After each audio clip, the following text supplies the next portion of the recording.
जय दोस्तों, मैं हूं आपका साथी परवेज़ अहमद। आज एक और क्राइम स्टोरी लेकर हाजिर हूं। पिछले एपिसोड में हमने आपको बताया था कि 1996 में लखनऊ की ओसियार बिल्डिंग है, वहां पर एक सिरकटी लाश मिलती है। उसके बाद पुलिस कैसे उसका खुलासा करती है। ये वो वक्त था जब ना मोबाइल थे, ना सोशल मीडिया का ज़माना था, न पुलिस को कोई लोकेशन मिलती थी जल्दी, और उस वक्त बहुत मुश्किल होता था किसी भी ब्लाइंड मर्डर को ट्रेस करना।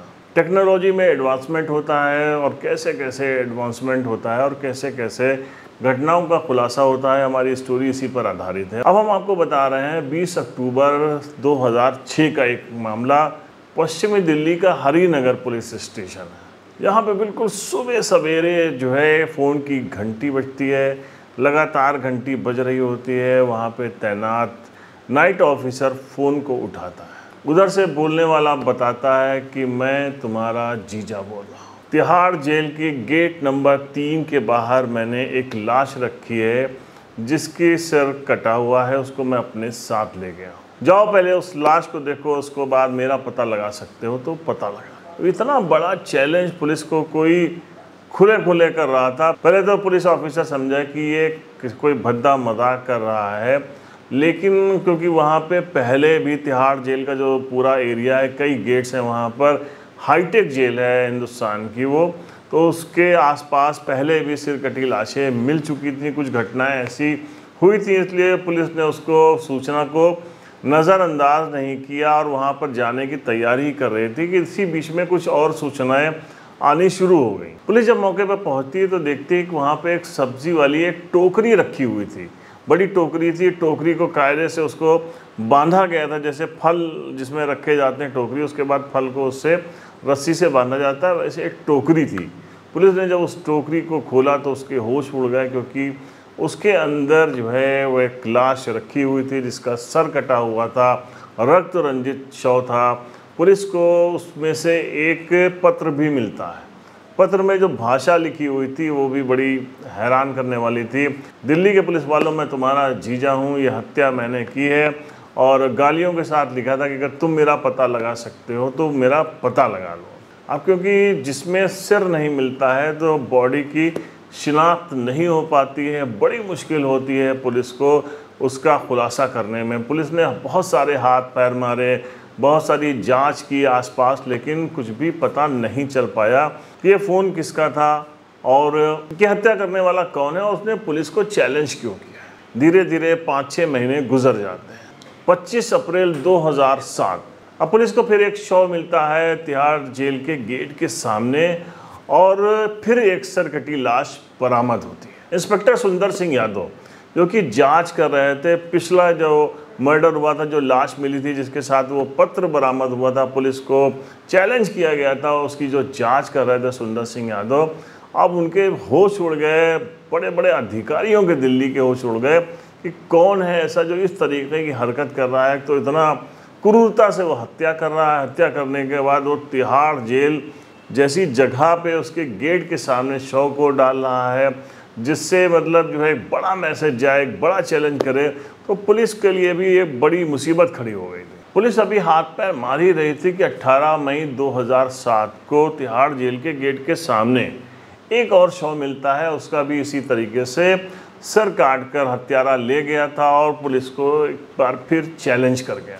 इस बार फिर वही फ़ोन आता है और पुलिस जो है वो पहले से, क्योंकि तब तक थोड़ा सा टेक्नोलॉजी में ये एडवांसमेंट हो गया था कि फ़ोन कॉल्स टेप होने लग गई थी। पुलिस अधिकारियों के पहले ही इंस्ट्रक्शन थे कि अगर अब आगे इस तरीके का कोई फ़ोन आता है तो कोशिश की जाए उससे देर तक बात की जाए, पता लगाया जा सके जिससे कि ये फ़ोन कॉल कहाँ से आ रहा है। पुलिस ने भी वही किया।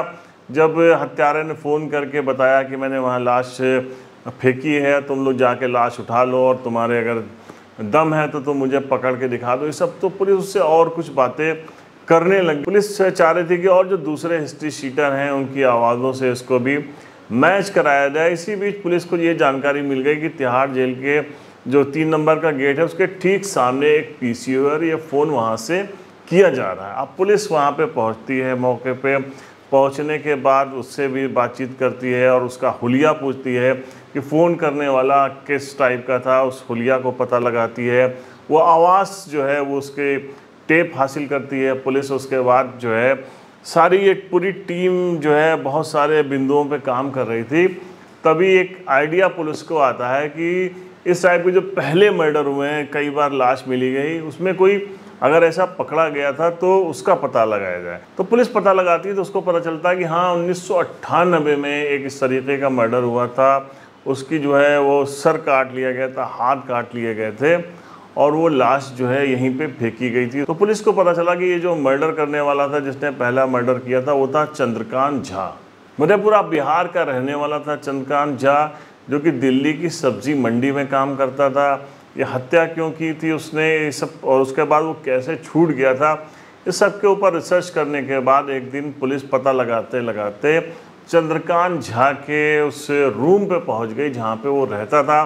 पुलिस को तलाशी में वहाँ से एक चाकू बरामद होता है जिसके ऊपर ब्लड लगा हुआ था, जो सूख चुका था। अब पुलिस चंद्रकांत झा को पकड़ के ले जाती है, हिरासत में लेके जाती है, और उस ब्लड जो उसके ऊपर चाकू के ऊपर लगा था, जो उसके घर से बरामद हुआ था, उसकी सैंपलिंग कराती है। तो पुलिस को पता चल जाता है कि हाँ ये ब्लड और वो जो ब्लड था जो पहले मर्डर हुआ था जिसमें चैलेंज किया गया था, जो 3 नंबर गेट पे लाश फेंकी गई थी, वो एक ही इंसान का है।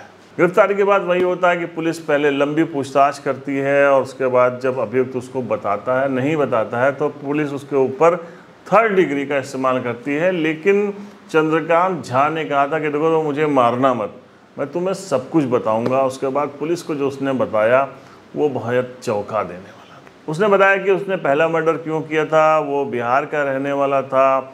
वहाँ पे उसकी जब शादी हो गई तो कम खर्च में उसका गुजारा नहीं होता था, तो वो दिल्ली आ गया, दिल्ली में रहने लगा।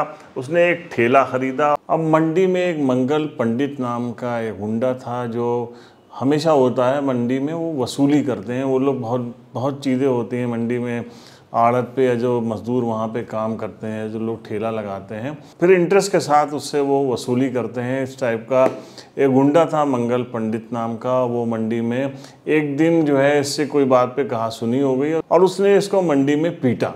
इस बात से चंद्रकांत झा बहुत आग बबूला हो गया, क्योंकि वो बहुत शॉर्ट टेम्पर था। कभी कोई छोटी सी बात भी उसको बहुत बुरी लग जाया करती थी। उसने बेहतरीन सी प्लानिंग की और अपने जो उसकी पत्नी थी, जो उसकी बेटियां थीं, उसको कहीं और ले जाके उसने शिफ्ट कर दिया अपने रूम पे। एक दिन उसने फिर जो जाके माफ़ी मांगी मंगल पंडित से और कहा कि गलती हो गई थी, अब हमसे जो है अब हमको माफ़ कर दीजिए और आइए हमारे घर, हमने आपके लिए खाना, मतलब अच्छा सा खाना बनाएंगे, नॉनवेज खाते हैं, मछली खाते हैं, आप आइएगा।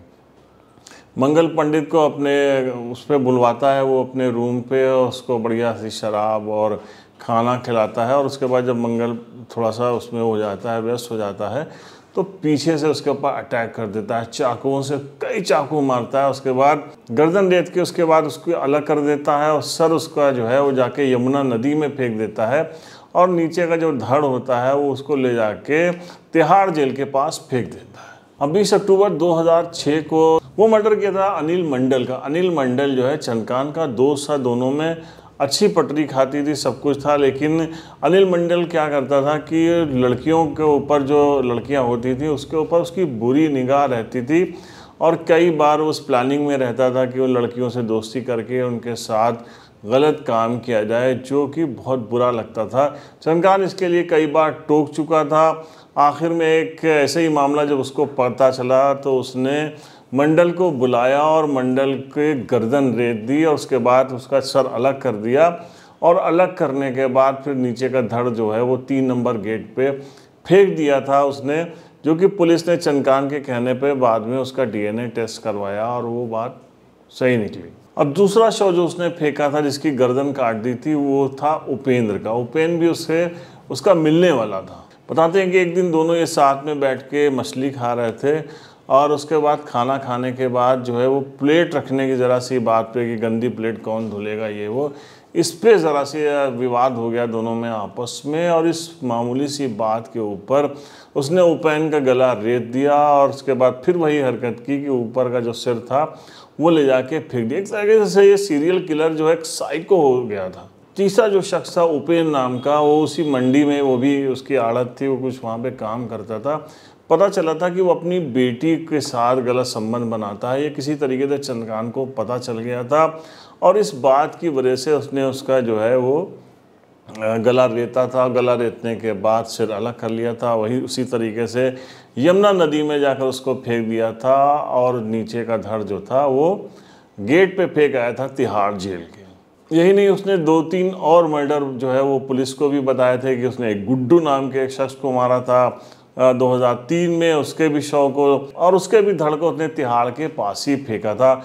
उसका पुलिस ने पूछा कि तुम्हारा ये मकसद क्या था, तिहाड़ के पास तुम जाके नीचे का धड़ फेंकते थे? तो उसका कहना था कि वहाँ से एक मैसेज चला जाता था सब तरह, और मैं सबक सिखाना चाहता था गलत काम करने वालों को, इसलिए मैं वहाँ पे उनका धड़ ले जाकर फेंकता था और सिर को ले जाके यमुना नदी में फेंक दिया करता था। तो एक बहुत ही खूंखार तरीके का ये सीरियल किलर था जो लगातार इस तरीके की हत्याएं बात बात पे कर देता था। उससे जब पत्रकारों ने गिरफ्तारी के बाद पूछा कि तुमने 3-4 मर्डर क्यों किए हैं, तो उसने वहीं पे पत्रकारों के सामने कहा था कि बस 3-4, मैंने तो बहुत सारे मर्डर किए हैं। लेकिन जब वो अदालत में गया तो अदालत में उसने पलटी मारी और उसने कहा कि मेरे ऊपर ये आरोप लगाए जा रहे हैं। हालांकि पहले उसको फांसी की सज़ा हुई थी, लेकिन बाद में उसको उम्र कैद की सज़ा हो गई और उसी तिहाड़ जेल में चंद्रकांत आज भी बंद है। तो ये वो घटना थी जब टेक्नोलॉजी का थोड़ा सा एडवांसमेंट शुरू हो गया था और आवाज़ टेप होने लगी थी। बाद में जब चंद्रकांत को पकड़ा तो उसकी आवाज़ से भी और जो फ़ोन कॉल्स आती थी उस आवाज़ से भी मैच कराया था पुलिस ने, जो कि एक तरीके से एविडेंस के तौर पे काम किया था। यही नहीं, उसकी जो हैंडराइटिंग थी उसको भी पुलिस ने मैच कराया था। उसके बाद हम एक अगली घटना आपको बताएंगे कि एक लाश मिलती है नहर के अंदर जिसका सर कटा होता है, और वो कैसे उसको मारा गया था, वो कहाँ का रहने वाला था, जहाँ पे उसका शव मिला था उससे कई 100 किलोमीटर दूर का वह रहने वाला था। उसके पॉकेट से भी कुछ भी नहीं बरामद हुआ था। पुलिस कैसे पहुंची, उसके घर वालों तक कैसे उसकी शिनाख्त हुई, और कैसे कातिल जो उससे पहले कभी मिले नहीं थे वो भी पुलिस के पकड़ में आए, हम आपको बताएंगे नेक्स्ट एपिसोड में। तब तक के लिए जय हिंद।